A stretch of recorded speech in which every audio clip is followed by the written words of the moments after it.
According to the chairman of the Nigerian Medical Association, NMA, FCT chapter Enema Amodu, at least 20 Nigerian doctors died from complications arising from the coronavirus in the last 1 week.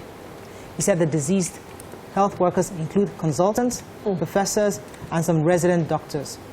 On the show today, we'll be discussing the battle against COVID-19 pandemic in Nigeria. So we have with us the President, Nigerian Medical Association, Professor Innocent Ujah, joining us to discuss this segment. Sir, according to reports, 20 doctors have died, obviously, as a result of COVID-19. And we read in the papers yesterday that the Nigerian Medical Association will be doing everything it can to get the PTF and the Ministry of Health to support in training doctors to help them get safer and managing the virus. How far is this gone, and what are you doing to ensure this is done quickly? It is sad that the second wave has come.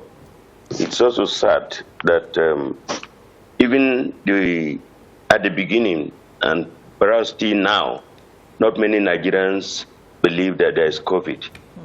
And therefore, they are not complying with the NCDC protocol. And now we've come to this stage. And this stage appears to be deadly. Many more people are dying, including some of our colleagues. As to training, of course, training and retraining is a part and parcel of the calling of the doctor. And we train regularly, we retrain regularly, build our capacity, particularly to the emerging and re-emerging diseases. Now, COVID-19 pandemic that has come. We find that we need to do a lot of training for health workers, not just for doctors, in areas of infection prevention and control. That we have the commitment. However, we need support from government, in this case, Federal Ministry of Health and also the PTF.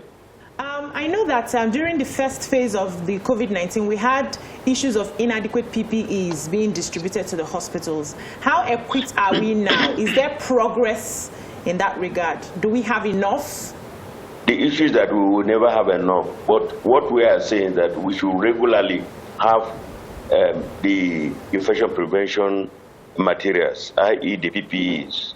And the government has improve on what they were doing, and we expect that they sustain it. We still need more of the PPEs as long as we are battling with the COVID-19. As you know, there was one time when there was an error of statement or maybe misrepresentation that Nigeria has enough doctors. There is nowhere in the world that a country has enough doctors. So we do not have enough doctors. Okay. We do not have enough PPEs, but we expect that the government will continually supply these PPEs so that we reduce the risks and hazards of the health workers. What are the notable things you think you have recommended so far to the government to improve this sector, to avoid brain drain, to increase research for our universities in the medical sector, and other things as regarding in this? What have you done so far, sir? That we have done, we have documented in a memo form. But the truth of the matter is that for the public, we have done all that we needed to do. For one, we have now seen that COVID has exposed our nakedness to the weakness of the health system of this country.